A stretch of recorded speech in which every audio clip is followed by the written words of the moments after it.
Ayan. Okay. Good morning po sa atin lahat. Maganda po ang panahon ngayon. Magandang araw.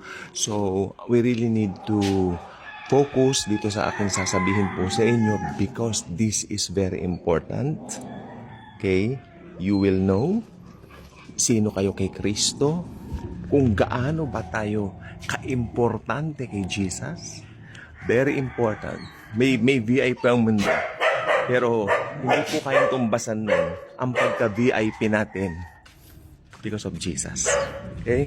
So ito po ay ang ating pong aralin ngayon. Sa umaga pong ito, tingnan po natin. I suggest you get your Bibles with you. Apps man yan o libro, bahala po kayo. Importante, sundan po niyo ako sa mga trato. Magbabasa po tayo.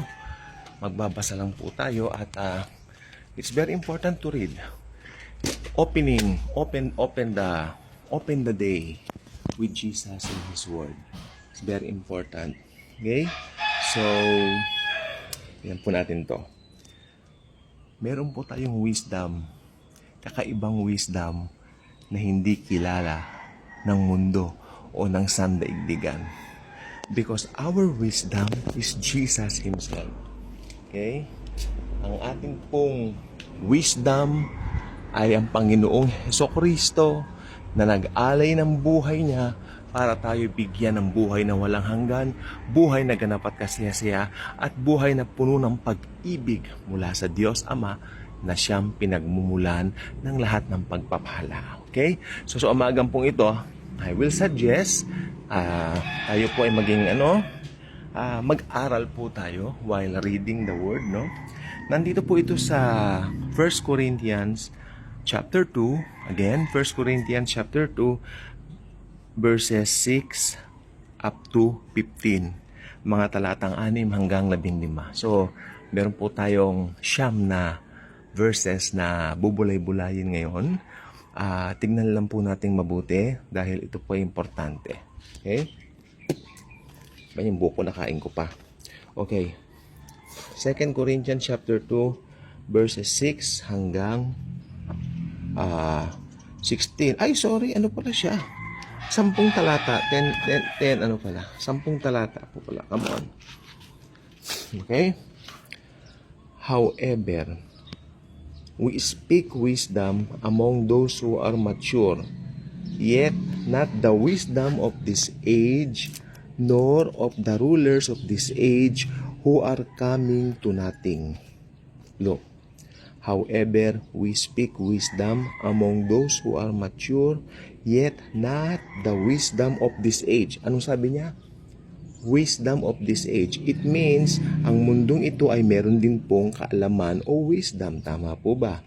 Pero sabi niya rito, nor of the rulers of this age. Okay? Hindi sa wisdom of this age, nor of the rulers of this age who are coming to nothing. Yung wisdom of this age will come to nothing. Kaya sabi ko nga po sa inyo, nasabi ko na po dati ito, kung ang kaalaman mo, kung ang mga degree mo o mga natapos mo ay hindi connected kay Jesus, wala rin po yan. It means, kahit ikaw pang pinakamayaman na tao, marami kang businesses, hindi ka naman connected kay Christ, wala rin po yung wisdom mong yan. Lalo na kung ang katalinuhan mo ay katalinuhan lang ng mundong ito, sa mundong ito ka lang, wala po talaga yan. Okay? Dahil ang kaalaman ng mundong ito, it will come to nothing pagdating ng panahon. Kaya mas maganda kung malaman mo kung sino yung tunay na wisdom. The Lord Jesus Christ Himself.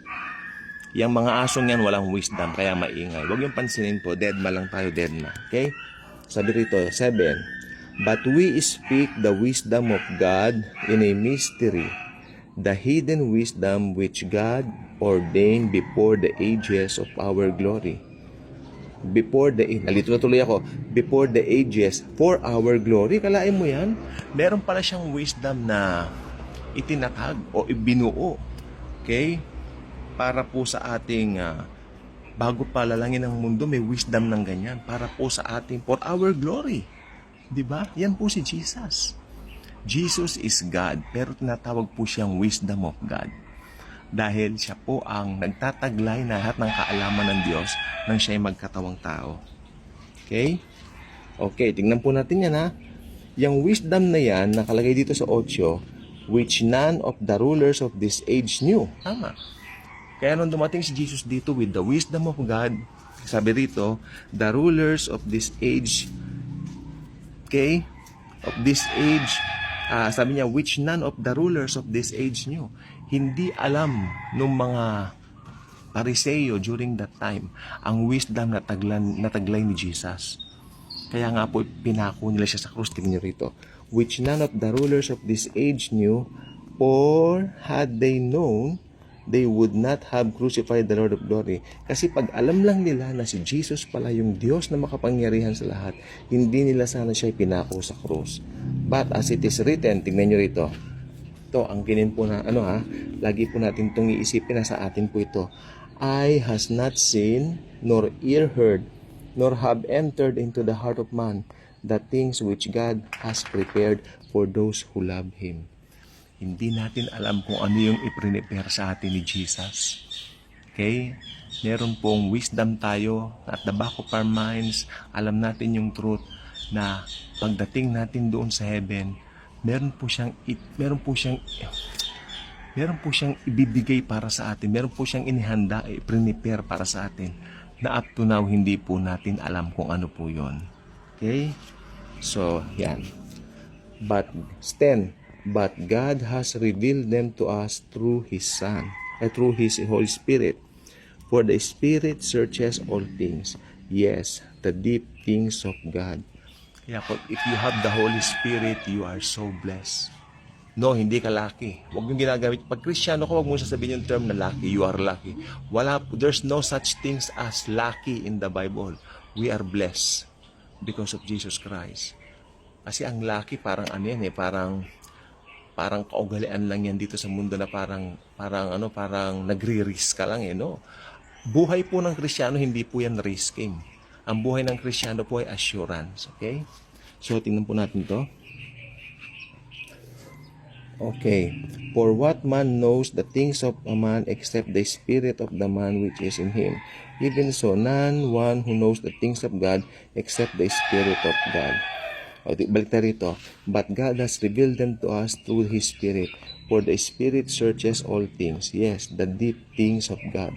For what man knows the things of a man except the Spirit of the man which is in him? Tama nga naman. Even so, no one knows the things of God except the Spirit of God. Now, we have received not the spirit of the world. Importante po ito. But the Spirit who is from God, that we might know the things that have been freely given to us by God. Hindi natin tinanggap ang espiritu ng mundo, kundi ang espiritu ng Diyos. Ang tinanggap po natin. Para malaman natin freely kung ano yung ibinigay sa ating libre ng Diyos. Yan po ang kaligtasan. Hindi tayo gumawa ng anumang mabuti, pero iniligtas po niya tayo. That's grace. Grace, you don't do anything, you don't deserve anything, pero ipinagkaloob sa'yo dahil kay Jesucristo. Kay Jesus pa rin po. Siya po ang dahilan. Bakit po tayo pinaboran ng Diyos? Amen? So, tingnan po natin mabuti to. These things we also speak, not in words which man's wisdom teaches, but which the Holy Spirit teaches, comparing spiritual things with spiritual. But the natural man does not receive the things of the Spirit of God, for they are foolishness to him, nor can he know them, because they are spiritually discerned. Tama nga naman. But he who is spiritual judges all things, yet he himself is rightly judged by no one. For who has known the mind of the Lord, that he may instruct him? But we have the mind of Christ. Kaya kung hindi born again ang isang tao, hindi nakakaintindihan ng mga bagay na spiritual. Huwag kayong makikipag-debate o makikipag-argue regarding the Word of God sa hindi born again Christian, dahil wala pa po sa kanila ang Espiritu ng Diyos. Okay? Yun lang po ang gusto ko sabihin ngayon. Napaka-VIP natin dahil yung wisdom ng Diyos ipinagkaloob po sa atin. Kaya napakaganda po ng umagang ito. Napakaganda po talaga. So, every morning na ganyang kaganda ang umaga, another hope para po sa atin. Lagi po tayo may hope because we are always loved by Jesus. God.